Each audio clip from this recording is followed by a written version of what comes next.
La vie reprenait son cours. Nous étions maintenant installés dans notre maison de Beauvais. Nous allions devoir apprendre à vivre en couple. L'Académie avait été informée de la date de notre mariage. Sa réponse fut rapide. Joliane avait été inscrite sur la liste des remplaçants et elle était envoyée pour un premier poste à l'école de Chancelet près de Saint-Jean-d'Angély. Ce n'était pas un cadeau. Chancelet était une institution qui recevait les enfants du département qui avaient été retirés de leur famille, souvent pour mauvais traitement. Ils étaient internes et ils y restaient souvent de longues semaines. L'âge des enfants allait de 6 à 12 ans, et c'étaient des cas sociaux difficiles. La discipline était très souvent impossible à faire respecter.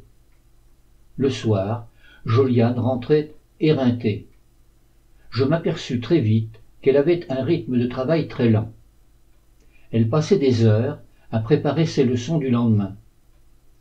Je l'aidais au maximum. Je trouvais qu'elle attachait trop d'importance à des détails. Elle ne savait pas se fixer un cadre précis et s'y tenir.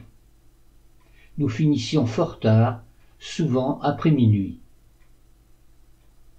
De mon côté, j'avais maintenant ma classe bien en main. Cette année-là, j'allais devoir présenter 10 candidats à l'examen du certificat d'études primaires, dont le fameux élève déjà programmé pour un premier prix cantonal. J'allais devoir ne pas décevoir. Le 11 novembre arriva très vite. Comme chaque année, les enfants des écoles étaient invités à venir participer au défilé traditionnel organisé par les anciens combattants de la Commune pour commémorer la fin de la Première Guerre mondiale et pour honorer les morts pour la patrie. La plus grande partie des enfants étaient présents et nous, les enseignants, nous les accompagnions à la manifestation. Nous partions de l'école, les élèves en rang par deux. Chaque enseignant surveillait son groupe. Les petits formaient le début de la colonne, suivis par les plus grands par ordre de classe. Les fins d'études fermaient la marche. Cela permettait de calquer le pas des plus grands sur les plus lents. La distance entre l'école et la mairie, lieu de rassemblement, n'était pas très grande. Là, les enfants restaient alignés le long de la grille du jardinet située devant l'entrée. Nous attendions que le cortège se forme derrière les élèves de l'école avec la fanfare, les porte-drapeaux des anciens combattants et les pompiers en uniforme. Le public se mettait en fin de défilé, puis le cortège s'ébranlait et traversait le bourg pour rejoindre le monument aux morts situé à l'autre bout de la localité près de l'église. Pendant cette attente, un homme âgé, que je ne connaissais pas, était venu me saluer et me parler. Il s'était présenté. « Bonjour, m'avait-il dit. Je suis le président du comité de section de Beauvais-sur-Matha du magasin Coop de la coopérative des Charentes et du Poitou. Je vous propose de venir nous rejoindre au sein du comité. Cela devrait vous intéresser. » Cette personne, dont j'ai oublié le nom, était un commissaire de police en retraite. Durant son activité, il avait habité la région parisienne et il avait pris sa retraite à Beauvais. Il était originaire de la région et il était venu retrouver ses racines. Mes parents étaient sociétaires de la Coop. Je ne l'étais pas encore. Je rejoignis le comité et je pris une action. Je me souviens que cette action était de 30 francs de l'époque. Le président assistait plusieurs fois par an à des réunions au siège social à Saintes, le comité de printemps, le comité d'automne et l'assemblée générale du second degré. Rapidement, le président me proposa de le remplacer. « Je me fais vieux, me dit-il. J'aurais besoin que quelqu'un me remplace à la présidence du comité de section. Allez donc assister au comité général de printemps. Vous pourrez ainsi vous familiariser avec les instances de Saintes et voir si vous accepteriez par la suite de me succéder. » C'est ainsi que j'assistais à mon premier comité général au printemps 1964.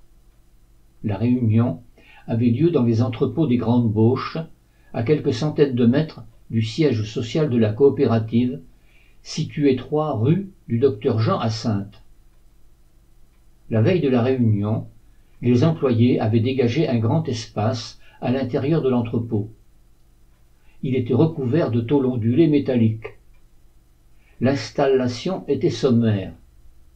Des chaises de jardin pliantes, vertes à claire-voie, avaient été disposées au centre de l'espace libéré. Tout autour, des entassements de packs de bouteilles d'eau minérale délimitaient la partie destinée à recevoir les présidents de section des localités où des magasins Coop étaient implantés. Face à ces chaises, une grande table en bois, posée sur des tréteaux, était recouverte d'une simple nappe en papier. Des chaises de jardin, 5 ou 6, permettaient aux animateurs de la réunion de s'installer face aux participants. J'assistais donc à ma première réunion des coopérateurs de la coopérative des Charentes et du Poitou, nom que portait la société à cette date. Au cours de cette réunion, j'allais faire la connaissance des dirigeants. M. Georges Ciozy, le président-directeur général, et M. Charles Weverka, le directeur général. Georges Ciozy avait été instituteur. Il avait même été secrétaire départemental du SNI avant de quitter l'enseignement pour prendre la présidence de cette coopérative d'alimentation. Bien qu'il en fût le PDG, il laissait Charles Weverka diriger l'entreprise.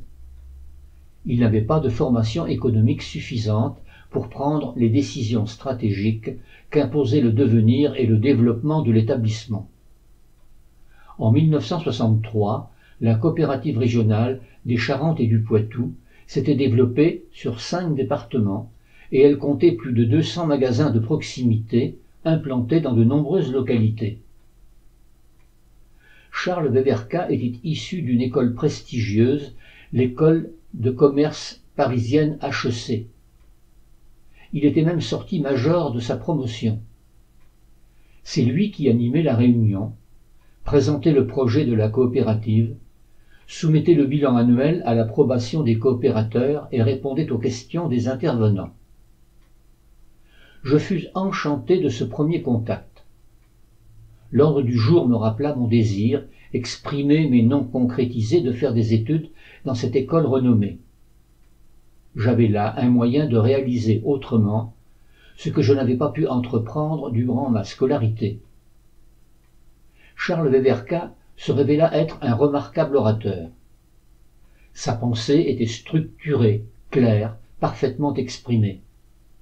J'eus l'impression à la sortie de la réunion d'être plus intelligent qu'à l'arrivée. Cette impression se confirmera par la suite lors de futures réunions. Chose remarquable, lorsqu'il s'exprimait, le silence était absolu dans la salle.